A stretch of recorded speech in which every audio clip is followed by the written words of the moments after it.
Hi friends, అందరూ ఎలా ఉన్నారు? బాగున్నారా? నేనైతే చాలా అయితే బాగున్నానండి. మీరందరూ బాగుండాలని మనస్ఫూర్తిగా అయితే నేను కోరుకుంటున్నాను. ముందు రోజు అయితే సాయంత్రం పూట దొండకాయలు ఇవన్నీ అయితే కట్ చేసి పెట్టుకున్నాను. ఇవి వచ్చేసి అయితే ఉలవలు అయితే నానపెట్టేశాను. నైట్ అయితే ఉదయం అయితే ఉలవచారు చేద్దామని అయితే నానపెట్టేశానండి. నైట్ గిన్నెలన్నీ అయితే తోమేశాను కదా, అవన్నీ ఏమైతే సర్దుకోలేదండి. ఇంకా మార్నింగ్ అయితే లెగ్సేసి ఇంటి ముందు ఊడ్చేసుకున్న తర్వాత ఈ గిన్నెలో ఎక్కడెక్కడైతే సర్దేసుకున్నానండి.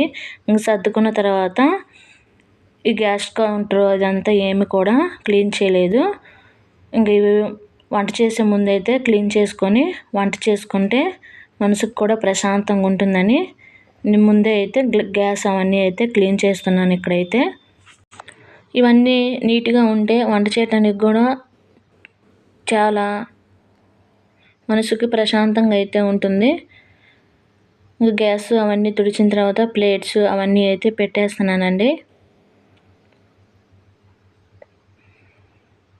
ఇవి ఎక్కడెక్కడైతే పెట్టేసిన తర్వాత రైస్ అయితే కడిగేసి అయితే పెట్టేశాను. ఇంకా దొండకాయలు అవన్నీ అయితే ముందు రోజు నైట్ కట్ చేసి పెట్టాను కదా, ఇంకా దొండకాయకి తాలింపు అయితే పెట్టేస్తున్నానండి. ముందు రోజు నైటే కట్ చేసుకొని పెట్టేసుకుంటే వంట చేయడానికి చాలా ఈజీగా అయితే ఉంటుందండి. దొండకాయలు ఉదయం కట్ చేయాలంటే టైం కూడా సరిపోదు. నేనైతే దొండకాయ కానీ బెండకాయలు అలాగనే కట్ చేసుకొని ఫ్రిడ్జ్లో అయితే పెట్టేస్తానండి. లేచిన వెంటనే అవి అయితే ఫ్రిడ్జ్లో నుంచి తీసి పక్కన అయితే పెట్టేస్తాను. ఆ తర్వాత ఇక్కడ ఆయిల్ తీసుకొని ఆయిల్ వేడెక్కిన తర్వాత పోపు దినుసులు కట్ చేసుకున్న ఒక ఉల్లిపాయ అయితే వేసేసానండి. అవి వేగంత అవసరం లేదు, ఎందుకంటే దొండకాయలు వేగేటప్పుడు అవి కూడా వేగిపోతాయండి. ఇవి వేయించి ఫస్ట్ తర్వాత దొండకాయలు వేస్తే ఉల్లిపాయలు మాడిపోతాయి, పోపు దినుసులు కూడా మాడిపోతాయండి. అందుకని నేనైతే ఈ విధంగానే చేస్తాను. ఎప్పుడు చేసినా పోపు దినుసులు ఉల్లిపాయ వేసిన వెంటనే కట్ చేసుకున్న దొండకాయలు కూడా వేసేసి కలిపెట్టేసుకుంటే అవి వేగుతూ ఉంటాయండి. ఈ లోపల అయితే పక్కన వేడి నీళ్ళు కూడా పెట్టేసుకున్నాను. తాగటానికి అయితే ఉదయాన్నే వేడి వాటర్ తాగితే చాలా మంచిదండి. టిఫిన్ చేసే లోపల లీటర్ వాటర్ అయితే తాగితే వేడి వాటరు గోరువెచ్చటివి కొంచెం అండి, ఒకేసారి అయితే తాగకూడదు. కొంచెంగా అయితే తాగాలి, గ్యాప్ ఇచ్చి. ఇక్కడైతే ముందుగానే అలసందలు అయితే నానపెట్టేసాను కదండి.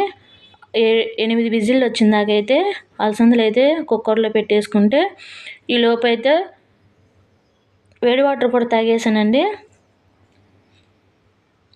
ఉలవచారుకి కొంచెం చింతపండు, చిన్న నిమ్మకాయ సైజు చింతపండుని అయితే నేను నానపెట్టేసానండి.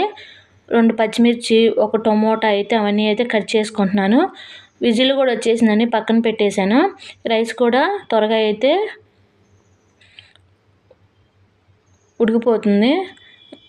ఇక్కడైతే 50% అయితే దొండకాయలు అయితే ఫ్రై అయిపోయాయండి. కొంచెం సాల్ట్, చిటికెడు పసుపు అయితే వేసాను.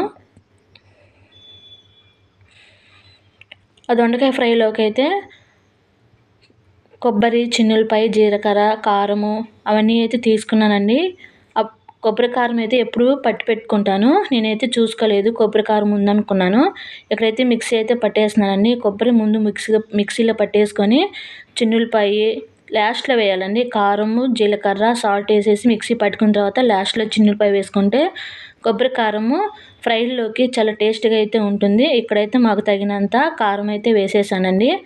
లంచ్ బాక్సుల్లోకి ఉలవచారు, దొండకాయ ఫ్రై అయితే చేశాను. వాళ్ళకైతే చాలా ఇష్టం అండి, పిల్లలకైతే దొండకాయ ఫ్రై. పిల్లలకైనా కాదు, మా ఇంట్లో అందరికి ఇష్టం అండి దొండకాయ ఫ్రై అయితే. ఇక రెడీ అయిపోయిందండి దొండకాయ ఫ్రై కూడా.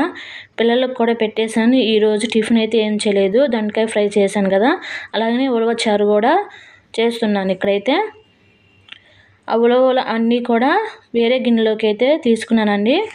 ఉలవలు ఉడికిన తర్వాత వాటర్ అయితే ఉంటాయి కదా, ఆ వాటర్ అయితే అసలు పారబోయమాకండి. ఇంకో పోపు అయితే పెట్టేస్తున్నాను. ఉలవచారుకి అయితే కొంచెం పోపు దినుసులు, 2 ఉల్లిపాయలు, 2 పచ్చిమిర్చి, కొంచెం కరివేపాకు అవన్నీ అయితే వేసేసి పోపు అయితే పెట్టేశానండి.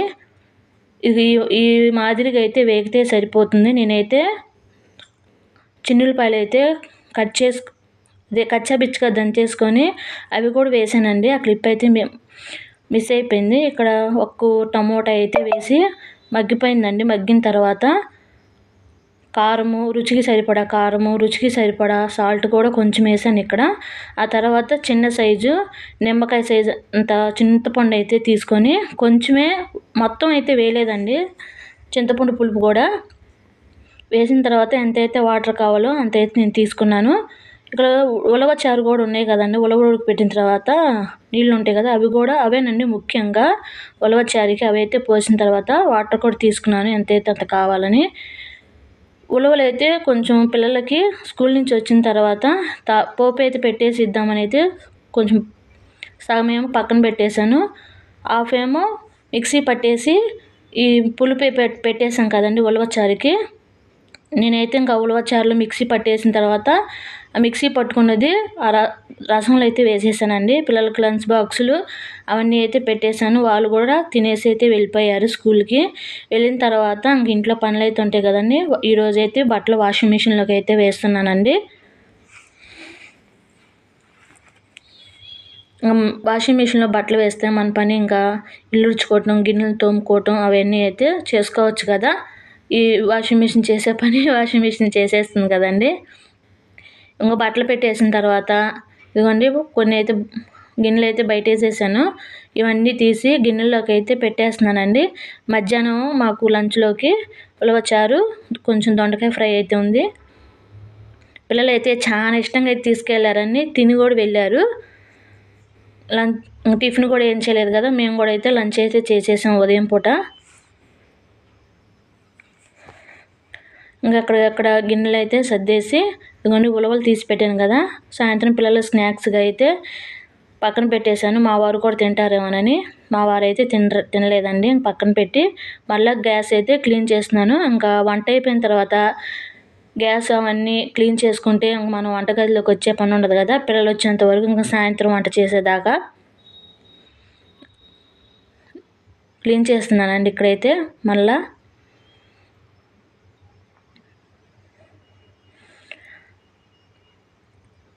నా వీడియో మొదటిసారిగా ఎవరైతే చూస్తున్నారో ఒక లైక్ చేయండి, షేర్ చేయండి, సబ్స్క్రైబ్ అయితే చేసుకోండి. ఇంకా షింక్ కూడా క్లీన్ చేశానండి. ఇక్కడ ఇంకా వంటగదిలో పని అయితే పూర్తంతా అయిపోయింది. ఫైనల్గా అయితే ఒకసారి అయితే చూడండి. వంటగది అయితే చిన్నదే, మాది 2 అరమరలు మాత్రమే ఉంటాయి. పైన సామాన్ పెట్టుకోవడానికి కూడా ఒకటి ఉంటుందండి. ఇంకంతే. గిన్నెలు తోమేసానండి, తోమటం కూడా అయిపోయాయి. గిన్నెలు తోమేసి బట్టలు ఆరేసి ఇల్లు తుడుచుకొని అవన్నీ ఇంకా రెడీ అయిపోయిన తర్వాత ఇంకా లంచ్ అయితే చేసిన తర్వాత మరలా 1/2 కేజీ శనగపిండిని అయితే తీసుకొచ్చానండి. ఏం చేస్తున్నానంటే పిల్లలకి స్నాక్స్గా అయితే బూందీ మిక్చర్ అయితే చేస్తున్నాను. చాలా బాగా అయితే వచ్చాయండి.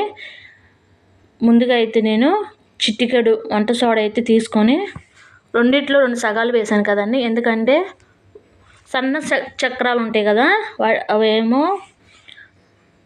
చేస్తున్నాను. 2 రుచికి సరిపడా సాల్ట్ అయితే వేసాను. సాల్ట్ చివరిసారిగా వేసాను కదండి. తర్వాత దీంట్లో బూందీకి చేస్తున్నానండి. వీటితో అయితే కప్పు అయితే శనగపిండి తీసుకుంటే 1/2 కప్పు బియ్యపిండి అయితే తీసుకున్నాను. ఇవన్నీ సెట్ చేసుకునే లోపల అయితే ఆయిల్ కూడా కొంచెం లైట్గా అయితే గోరువెచ్చగా రెడీ అయిపోయిందండి. గోరువెచ్చగా కాగింది.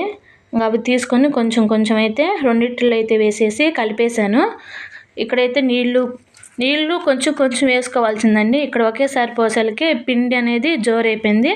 మరలా అయితే బూందీకి కావాల్సిన పిండి అయితే తీసేసుకొని దీంట్లో అయితే కలిపేసాను. ఇందాక చక్రాలకి ఫస్ట్ కలిపిందేమో చక్రాలకైతే కలిపేసాను.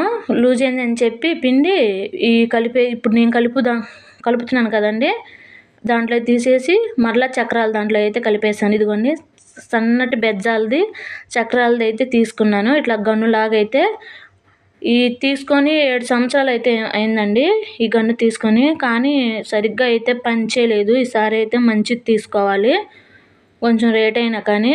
రేటు చూస్తాం కానీ మనం మంచి క్వాలిటీ చూడడం కదండి. నాకు తెలిసింది ఏంటంటే కొంచెం రేట్ అయినా కానీ మంచి ఫస్ట్ క్వాలిటీ వస్తువు తీసుకోవాలని నా ఆలోచన అయితే ఉంది. చక్రాల పిండి అయితే కలిపేసిన తర్వాత వీటిలో అయితే పెట్టేసానండి. ఇంకా ఆయిల్ కూడా వేడెక్కింది కదా, ఇంకా సన్నగా అయితే చక్రాలు ఒత్తేసానండి. కానీ బాగా వచ్చాయి. ఈ సన్న చక్రాలు చేసుకునేటప్పుడు ఏంటంటే మంట మాత్రం హై ఫ్లేమ్లో పెట్టకూడదండి. మనం ఆయిల్ వేడెక్కింది కదా, ఆ హీట్ అయితే సరిపోతుంది. ఎందుకంటే ఇవి సన్న చక్రాలు కదా, మంట హై ఫ్లేమ్లో పెడితే మాడిపోయే అవకాశం అయితే ఉంటుంది. నేనైతే సిమ్లో పెట్టేసుకొని కాల్చుకున్న తర్వాత ఒకటి కాల్చిన తర్వాత మరలా ఈ పిండి చక్రాలు దాంట్లో పెట్టేసే లోపలైతే వేడి చేసుకున్నా ఉంటే సరిపోతుందండి. ఇది లాస్ట్ ఫైనల్గా చాలా 4-5 చక్రాలు అయితే గుండ్రంగా అయితే వచ్చేసానండి. ఇది లాస్ట్గా చేస్తున్నాను ఇక్కడైతే. బూందీ మిక్చర్ చాలా బాగా టేస్ట్గా అయితే బురుగు అయితే వచ్చాయండి.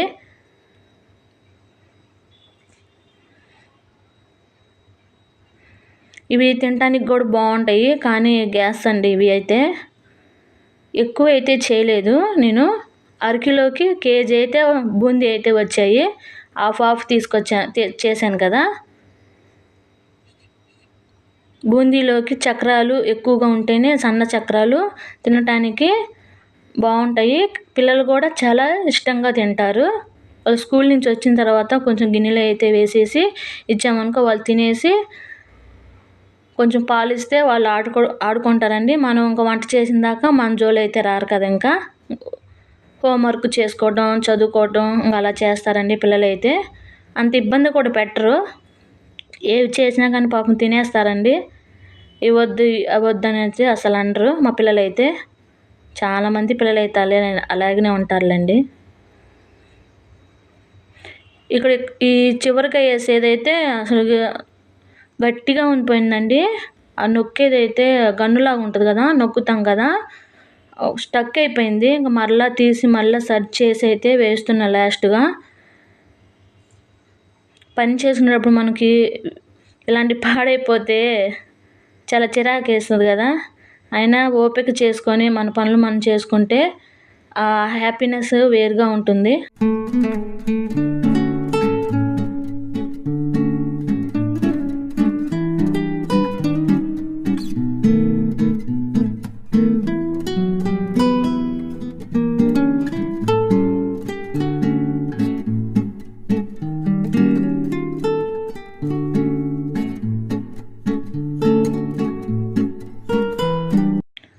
పూర్తిగా అయితే చక్రాలు చేయటం అయితే రెడీ అయిపోయిందండి. బూందీకి ఏంటంటే మరీ థిక్గా కలపకూడదు, మరీ లూజుగా కలపకూడదండి. బూందీకి అయితే మనం బజ్జీలుగా చేసుకునే దానికంటే కొంచెం లూజుగా కలిపేసుకుంటే బూందీ అనేది మనకి చాలా పర్ఫెక్ట్గా అయితే బాగా వస్తాయి. బజ్జీల పిండి కలుపుతాం కదండి, దానికంటే ఇంకొంచెంగా లూజు కలిపేస్తే. ఎందుకంటే నా దగ్గర అయితే బూందీ తూసే గరిటె అయితే లేదండి. జాలి గిన్నె ఉంటుంది కదా, నూనె వడిచే గిన్నె, అదైతే ఉందండి. దాంతో అయితే నేను చేశాను బూందీ అయితే.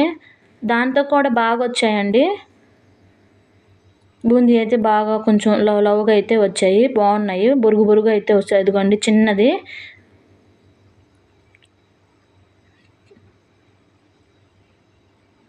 చూడండి ఎలా పడుతున్నాయో. మన పిండి కూడా దాంట్లో వేసినప్పుడు మనం తిప్పుకున్నప్పుడు పడేటట్టుగా అయితే ఉండాలి పిండి. మరీ లూజుగా కలిపేసుకుంటే ఆ పిండి అంతా ఇట్లా గరిటెతో తిప్పేటప్పుడు వేస్తాం కదండి, అప్పుడు తిప్పేటప్పుడు అయితే ముద్దగా అయితే వస్తాయి. ఎందుకంటే లాస్ట్లో అయితే నేను అలానే చేశాను. చక్రాలకు చేసిన తర్వాత ఆ గన్నులో అయితే ఉంటుంది కదండి చక్రాల గిద్దల్లో, లాస్ట్గా కొంచెమైనా ఉంటుంది. అది ఎందుకు వేస్ట్గా పానీయాలని చెప్పి కొంచెం జారుగా వాటర్ అయితే కలిపేసి చేశాను. నాకైతే అలానే ముద్దగా అయితే వచ్చాయండి. ఫస్ట్ అంతా బాగానే చేశాను, లాస్ట్కి వచ్చేలాగా అలా చేసేసాను కక్కుర్తితో. ఇంకా శనగిత్తనాలు అవన్నీ అయితే వేపేస్తున్నానండి ఇక్కడైతే. మీకు ఎంతైతే అవసరమో అంతైతే వేసుకునండి. వేరుశనగ గుళ్ళు వేగిన తర్వాత శనగపప్పు కూడా ఇవి వేయించే ఉంటారు కదండి, దగ్గరుండి అయితే మనం వేయించుకుంటే ఎక్కడ మాడిపోకుండా అయితే ఉంటాయి. అవి కూడా అయితే శనగపప్పు అవన్నీ శనగిత్తనాలు అవన్నీ అయితే వేపిపోయాయండి. ఇదిగోండి లాస్ట్లో వేసినవి ఇప్పుడు చూపిస్తున్నాను, ముద్దగా ఇది కొంచెం ఉన్నాయి. ఇవ్వండి, ఇవైతే ఫస్ట్గా చేసినవి. రెండోసారి చూపించినవి లాస్ట్లో చేసినాయండి, కొంచెం ముద్దగా వచ్చినాయి. అవన్నీ అయితే కొంచెం నలిపేసానండి అలా ఉండకుండా. లాస్ట్లో కరివేపాకు కూడా వేయించేసాను. కరివేపాకు వేయించుకొని వేసుకుంటే చాలా టేస్ట్గా అయితే ఉంటుందండి. ఇదిగో చక్రాలు అయితే మరీ సన్నగా చక్రాలు అయితే వచ్చాయి, బాగున్నాయి, రుచిగా కూడా ఉన్నాయి. ఇంక ఇవన్నీ పిల్లలు కూడా వచ్చేసారండి. ఇవన్నీ రెడీ చేసేసిన తర్వాత కొంచెం కొంచెం కారం వేసుకొని కిందకి పైకి కలిపేసుకుంటే మనకి హోటల్ కాదండి, స్వీట్ షాపులో దొరికే బూందీలాగా అయితే చాలా టేస్ట్గా అయితే ఉన్నాయి. సాల్ట్ అయితే చూసేది వేసుకోండి, ఎందుకంటే మనం పిండి కలిపేటప్పుడు కూడా సాల్ట్ వేసుకుంటాం కదా, అటు ఎక్కువ కాకూడదు అటు తక్కువ కాకుండా అయితే ఎప్పుడైనా సాల్ట్ కొంచెం తగ్గించి వేసుకుంటే సరిపోకపోతే మరలా అయితే వేసుకోవచ్చు.